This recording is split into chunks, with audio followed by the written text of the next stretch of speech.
Hello, and welcome back to my channel. Today, the question at hand, why Azula was retroactively painted as the villain of Avatar: The Last Airbender. Let's get into it. This is my intro. Let's start with season 1 before Azula's true introduction. Couldn't be Aang, he has to be sympathetic. It couldn't be Katara, at least not how she is now. Maybe if we're talking season 3 Puppet Master, Southern Raiders Katara, we can talk, but that's not who we're dealing with right now. And Sokka, though he's a bit cynical and misogynistic, is not villain material. It couldn't be Zuko. We needed a counterpart to Aang. Someone who could show us the opposite side of the spectrum of a hero in season 1. The darker side of things, the bitterness, the anger, the resentment. Someone who's still marred and jaded from a war-torn world, something that Aang has not experienced because he's been frozen in an iceberg for 100 years. In season 1, Iroh, he's Zuko's external moral compass. And let's face it, is a bit of comic relief. It's all pie show, tea, jokes, wisdom, phrases, you know, all of the things. And Ozai is MIA for a majority of the season. He may be the main villain, but we never see him. So the threat isn't really there for us. He's just like somewhere in the back of our minds, knowing that he's going to show up eventually, but he's not here yet, so doesn't really have to matter right now. We don't have to deal with him. He's intangible. The Fire Nation is more of a threat than Ozai at this point. We interact with them so much more. So who does that leave? In comes Azula, quite literally at the 11th hour. At the very last few minutes of season 1, we get the scene where we are introduced to Azula. Ozai essentially giving her the task of bringing her brother home because he's managed to embarrass the family that much more in his 3 years of banishment. Given a task by her father, what is she being told exactly? Iroh is a traitor and her brother is a disgrace. Dishonorable. Bring them home. And that's what she's going to do. Now, before I get into anything, I want to address the elephant koi in the room. I'm going to say something that many of you are probably going to disagree with and maybe hate me for. Iroh is just as bad as Ozai. Or at least he was at some point. Nothing in the series has noted otherwise. Now, let me remind you, Iroh laid siege to Ba Sing Se for 600 days. That's just under 2 years. And that's just what we know of. He was a high-ranking general. He'd seen duty before that point. So we can assume that he's done something of equal measure, if not more, to the 600-day siege at Ba Sing Se. He had no qualms about expanding the Fire Nation's reach, saw no issue with taking over the other nations, and even jokes about burning Ba Sing Se to the ground in a letter that is meant for children under the age of 10. That is wild. And that is the Fire Nation. The only thing that shifted his perspective was the death of his son, Lu Ten. Not his morals, not his conscience, not the death and destruction of innocence, but the death of his son. The death of his son changed him irrevocably. He became an entirely different man after that, understandably so, but that was his motivations for ending the siege of Ba Sing Se and removing himself from the war completely. They made an effort to use this to paint Ozai in an even worse light than he already was, showing in a scene that Ozai approaches his father Azula, urging his father to make him the Fire Lord rather than his older brother Iroh, which is his birthright. Azula is completely offended by this and says that Ozai has absolutely no tact and no sympathy for his brother who's just lost his only son. Which is fair and true. Ozai has no sympathy for Iroh because in Ozai's eyes, Iroh has taken his eye off the ball. Expand the Fire Nation's reach by any means necessary. The death of his son in Ozai's eyes should slow that to no degree. Azula says that Ozai has no compassion for his brother in the wake of his son's passing, and because of this, Azula demands that Ozai kills his firstborn and only son, Zuko. But that's the catch here, isn't it? Ozai, though tactless and lacking empathy, isn't as terrible as they're making him out to be in this moment. At least, not in comparison to the rest of the Fire Nation. And hear me out on this. Ozai is just as Iroh was before he lost his son Lu Ten. He's focused on continuing to expand the Fire Nation's reach. Iroh has spent months grieving his son, doing nothing to advance the Fire Nation's expansion across the Earth Kingdom. So in Ozai's eyes, He's lost all sight of the goal, taken his eye off the ball. The Fire Nation must rule the world. Ozai has not lost a child to this war. Ozai has not been forced to look at his own actions, how they may have contributed to the death of his son or one of his children, like Iroh has had to. Of course he doesn't understand what his brother is truly going through. He hasn't experienced it himself, and as we've seen with the Fire Nation, they have a lack of empathy and sympathy for what others are going through. Case in point, they have waged a 100-year war against the rest of the world. Does he burn Zuko? Maim him? Yeah, he does, but he doesn't lose him. So is Ozai the villain? Yes, but for a time, so was Iroh. And often, I think a lot of us lose sight of this, putting on rose-colored glasses, touting Iroh as a wise-speaking, tea-loving older man. Why does he get to be forgiven so easily? Why does he not have to earn Team Avatar's trust and respect, the rest of the world's trust and respect after what he's done during the war? I mean, that one Earth Kingdom soldier sure didn't forgive or forget. But again, we only see Ozai so much. Zuko is on a slow but steady redemption arc led by Iroh. So who does that leave for the main villain? Who does that leave for the main adversary of the series? The Fire Nation's war needs a face. Enter Azula. Azula and Zuko are yet again two sides of the same coin. Yet we're expected to see Azula as entirely a villain, not capable of redemption, of complexity, of character, anything. She's just straight up unsalvageable, unsavable, irredeemable. We're supposed to view her as a character who is incapable of redemption. She was sent out to capture Zuko to bring him home for further shaming and dishonoring the family in his failure to capture the Avatar, especially during the Northern Siege. Yet turns that mission into one of capturing the Avatar, exactly what Zuko had been doing all of season 1, and honestly, even a bit into season 2, Crossroads of Destiny.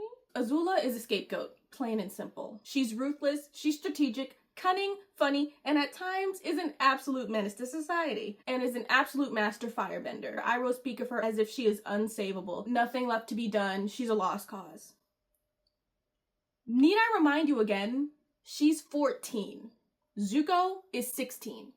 What's the difference here? Zuko is able to turn around and have a coming to Jesus moment and Azula isn't? I don't know.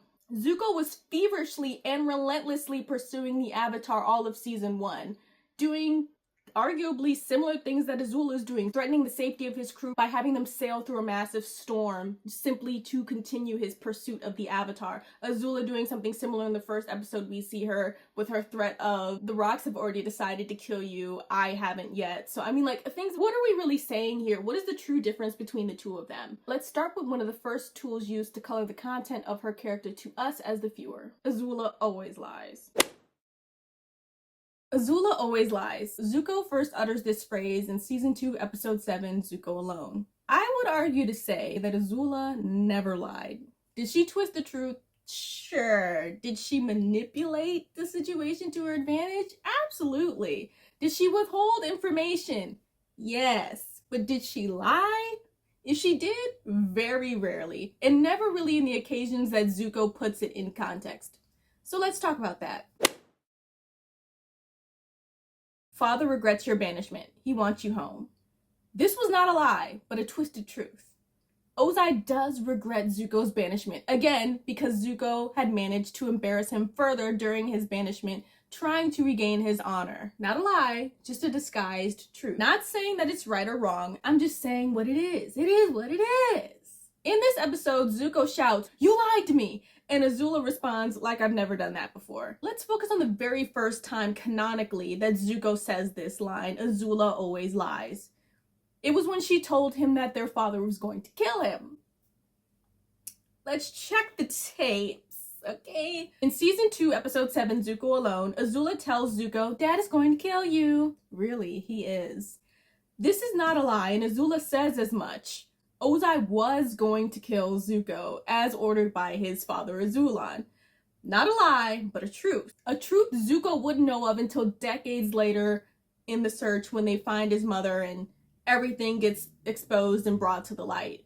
But that's a story for another time. In this scene in particular, I think we really get to see the damage wrought on Azula, how deeply living under these circumstances have damaged her. She makes light of things, removes the stakes because then it's not real. How should she feel? react when she hears that her father is going to kill her brother because her grandfather told him to? His own son, her sibling. How do you tell your sibling, hey, dad's like gonna legit kill you? Like, he's going to kill you. Good night.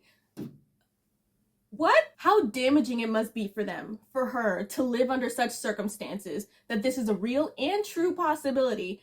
And it's clear to see then that Azula is aware of this frightening reality years before Zuko is. She knows the cruelty that awaits if you fail. Why else would she be a perfectionist? Practicing acrobatics until she gets them right. Lightning bending on a moving vessel in the middle of the ocean until she can do so without a single hair out of place. Perfecting her forms over and over until she gets them right. Because failure means death and dishonor. Why should she believe any different?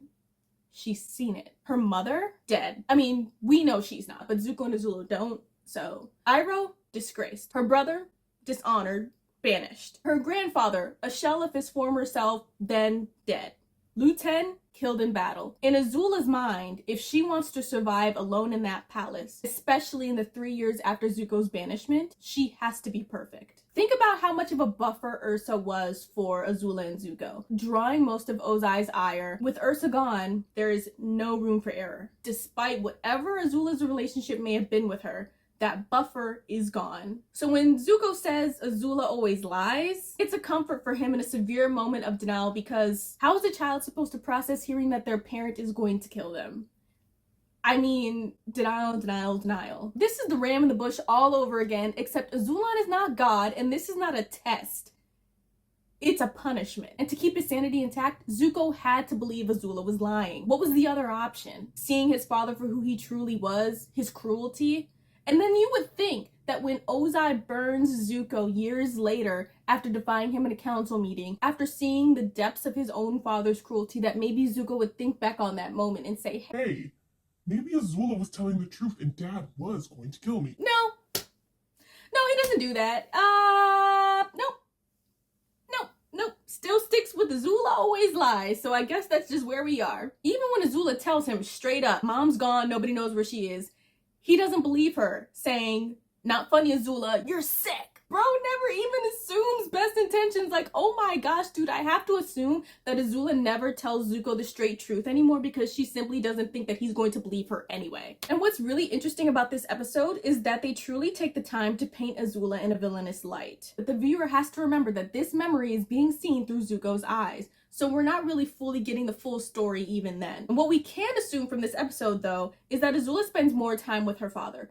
It's clear to us that Ursa spends most of her time with Zuko, speaking life into him when he's feeling low and discouraged. We don't necessarily see her doing this with Azula, but I'm just going to assume that maybe she tried and did at certain points, and I'm going to give her the benefit of the doubt because, you know, I just don't want to believe that Ursa was that kind of a mother. I don't. And yes, Azula says some downright mean things in this episode, not gonna lie, but it's obvious to anyone that she doesn't truly know what she's saying, and it sounds more or less like she's parroting what she's overheard. I mean, she says almost word for word, bar for bar, what Ozai says to Azula when he's suggesting that his father give him the title of Fire Lord versus Iroh, before he even has the meeting with his father. From this, we can assume that he's maybe spoken with Azula about this, or at least has said these things out loud with her present. Or, as we have seen in the episode, Azula loves to eavesdrop, so I wouldn't put it past her to have listened in on a conversation maybe she shouldn't have, heard her father's ideals and took them as her own ideals and beliefs, and that's where we're seeing right now. What occurred to me in my brief rewatch, though, is what if Ozai conducted Lu-Ten's death? I wouldn't really put it past him. Again, it's interesting that Azula somewhat predicts this before it even happens, saying if Iroh dies in war, wouldn't Ozai be Fire Lord? I mean, just to say, let's say Ozai put a hit out on Iroh and it was Lu-Ten that got killed instead. Poison in the wrong cup, who knows? But without diving too deeply into that, I want to get into my next point, how Azula was slowly crafted to become the adversary, the villain of this series. The threat.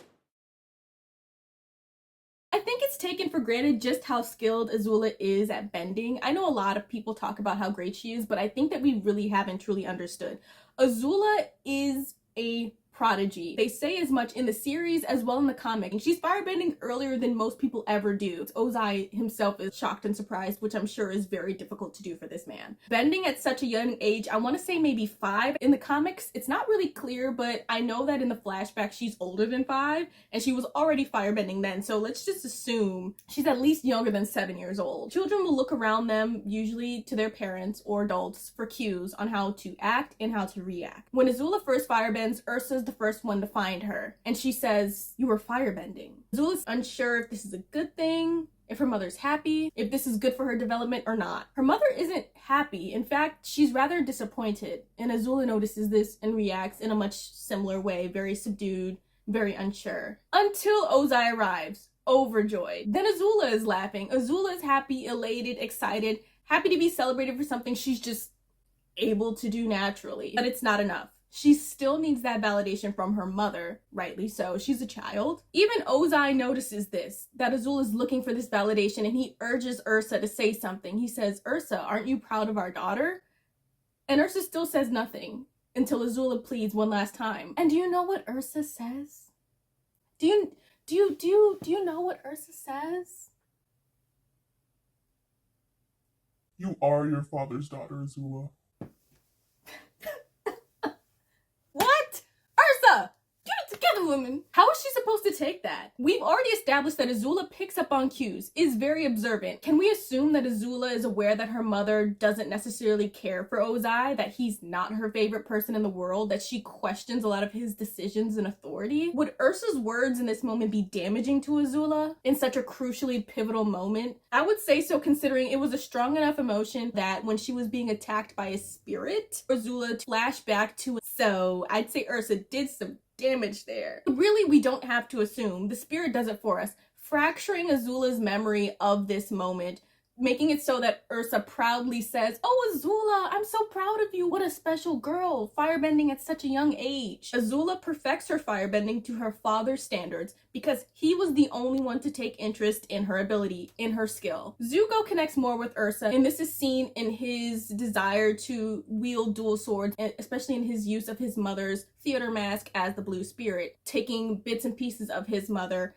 in his fighting style rather than just traditional firebending, whereas Azula had gone a bit more under her father's wing, honing in on her craft, firebending, lightning bending, well before the age of 10, we can assume. At least the firebending part. All this is to say that Azula is made to be a threat from the moment that we meet her. Even the second time we see her, she's lightning bending on the bow of a ship.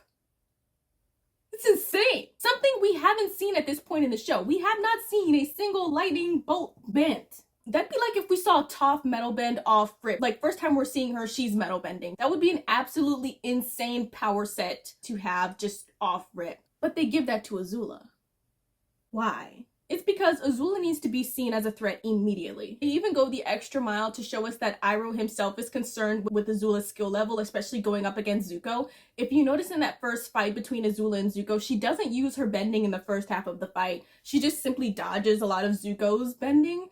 And then there is a point where we see her flip that switch and wait for him to notice and see that she hasn't been bending and that she has still had the upper hand the entire time. And we see it click for Zuko, and then in that moment she starts bending. And even then, we can tell that it's not to her full extent. And then for some reason she does decide to try to shoot lightning at him. I'm not quite sure why she went that unhinged at that point. But then we see Iroh redirect lightning, which is again establishing to us how dangerous this sub form of bending is, because he is going out of his way to hey, no, we're ending this right here. And then he throws her off the side of a ship, and then that's it. Then that's it. But we needed to see this as a viewer, and they needed us to see this so we could understand the difference here immediately between Zuko and Azula. The difference in threat and the difference in capability. Azula will succeed where Zuko failed.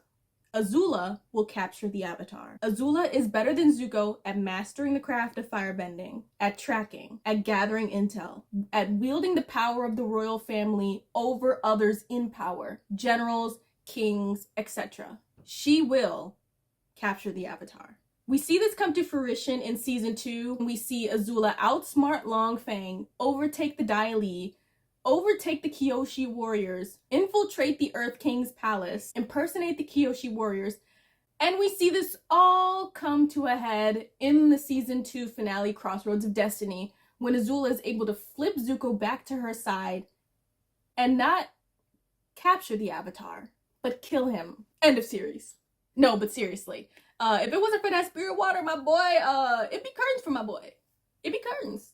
In all seriousness, we need to see Azula's bending ability. It needs to be on par with Team Avatars. Otherwise, it's not going to be believable if she can and does defeat them. Otherwise, the final showdown will have zero stakes. How could we assume that she could potentially fight Aang? I mean, at that time, we didn't know who was going to be fighting who. So we needed her bending ability to be on par with the mastery of Katara, of Toph, of Aang. And we even needed her to have the tactical and strategic skills of Sokka. So she needed to be able to match every single member of Team Avatar and company, because if we really want to think about it, Suki was like an extended part of Team Avatar, and Azula was able to overtake the Kyoshi warriors. So we needed to see her slowly take down each and every member of Team Avatar. Otherwise, the stakes wouldn't have been as high in the finale, because again, we don't really see Ozai, so he's kind of like an unformed threat. Like, he's looming in the background, but we don't really think about him too much, whereas Azula is in our face all the time. And let's be honest, was the finale fight with Aang and Ozai amazing? Yes, it was top tier, 10 out of 10, but if you're gonna be completely honest, which one did you like more, the Agni Kai or the final fight? Me personally, the Agni Kai was it for me. That was like top tier, like, oh my gosh, like, you're talking about a show off between Azula, Zuko, featuring Katara. Like, that is insane to me. This has been building up since they introduced Azula. Like, this was the fight of the series. I don't know what to tell you, bro. Speaking of, let's dive into the Agni Kai. The 4-part series finale of Sozin's Comet was arguably one of the best series finales of all time. I don't think that point can be argued. But I'm not here to talk to you about Sozin's Comet. I'm here to talk to you about why Azula's defeat was so crushing, so much more devastating than Ozai's. And the man had his bending taken away. Because it wouldn't be enough to take Azula's bending away. She was too well-rounded a character for that to be enough. For that to be the end of her. They needed to break her down and take everything from her. Her friends, her family, her dignity, and her sanity. It all needed to be gone to vanquish the threat that was Azula. Ozai had none of that. He had advisors. He had weapons. He had Azula. Even Zuko posed to be a better strategist than Ozai and got banishment and scarred for life as payment. Not even to mention the overthrowing and death of Azulan was Ursa's idea. And what did she also get in payment? Banishment! Out with the trash you go! But back to Azula, let's talk about her friends, Mai and Ty Lee. What's so interesting to me is how they paint Azula to be so abusive towards Mai and Ty Lee. However, I don't think that this is necessarily the case, especially in the comics. Like, was she manipulative? Sure. Was she a bit bossy and rude? Absolutely. But again, we have to use context here, people. She was the daughter of a dictator and a royal princess. She's probably been told from a young age that she could not and should not have friends. They're a weakness. I think we even hear her quote somewhere in the series that she says, "Trust is for fools, fear is the only reliable way." I want to say that's near the finale. She couldn't have friends, but she could have assets. Mai, a master of sharp-bladed, deadly weapons, and Ty Lee, a skilled acrobatic chi blocker. Azula may not have treated them the best, but you cannot say that girl was not loyal to her friend. I mean, look at this. Wow. And honestly, I don't think Mai and Ty Lee were there doing something that was entirely against their will or against their beliefs and morals. I mean, even Mai voiced multiple times throughout the series that she was looking for something more exciting to do, more chaos, more battle, more fighting. And Ty Lee, though she was deceptively bright and airy, could deal a fair dose of poison herself. Their cruelty was just packaged a bit differently than Azula's. Azula's a bit more brazen, obvious. Mai's disguised beneath a shadow of disinterest, and Ty Lee's masked with a sunny disposition and quite literal aura farming. One thing I didn't even really notice in the series was the line where Azula says, "Sad when you can't even trust those closest to you," in the scene where they're kneeling before the Earth King. That is absolutely brutal. Oh my gosh. Like, and that is, and they zoom in on Mai and Ty Lee. That is such a brutal line, especially when you know they are going to betray her. It is absolutely insane. That kind of like foreshadowing, and I'm aware that this is like, this is writing, but I mean, it's still an amazing line to zoom in on those two. As she says, it's sad when you can't even trust the two around you, because they do turn around and in her eyes betray her, especially in season 3 when Ty Lee betrays her at Boiling Rock and Mai betrays her, saying that she fears Zuko more than her, and it's just such a really crucial moment in the show that I think is so underlooked. I mean, that's just like such a line. They will come to betray her in what would arguably be her hour of need. I mean, that's just like if Iroh abandoned Zuko when he was going through his dark night of the soul, or if Roku, Kyoshi, Karuk, and Yang Chen just sent Aang to voicemail in the series finale when he was trying to figure out what he should do with the Fire Lord. That is essentially the same as when Mai and Ty Lee left Azula. She had no foundation, no support system, no one to turn to. She was absolutely unmoored, and that led her to self-implosion. So not only did she lose her foundation, her structure, she loses her entire purpose when her father declares himself the Phoenix King after declaring that she will succeed him as the Fire Lord. And you would think that this would be everything that she wanted, everything she's been working toward, when it kind of has been, although we don't necessarily see that Azula has ambition to become the Fire Lord. I would argue to say that maybe she didn't, and that she would have been fine with Zuko being the Fire Lord. And this is kind of supported in the comics, because if we really think about it, Azula did go out of her way to make sure that Zuko was going to be able to come back to the family as she killed the Avatar, reinstating his honor by giving him the credit. She wanted him around. In the comics, we even see the spirit show her a vision of what would be her ideal future, and Zuko's there with no scars, smiling, happy with his family. So we can assume that maybe Azula would have been fine with Zuko being the Fire Lord, didn't necessarily have ambitions to be doing that. However, Ozai in this moment essentially renders the title of Fire Lord moot, because everything Azula's done up to this point, everything she's lost now, has been for nothing. Her role has been reduced to nothing more than a title. Like, sure, she's Fire Lord. What is being Fire Lord over a nation in comparison to the rest of the world? Her father misled her. She felt betrayed. First by Zuko, then Mai and Ty Lee, now her father. But that's not really where the betrayal started now, is it?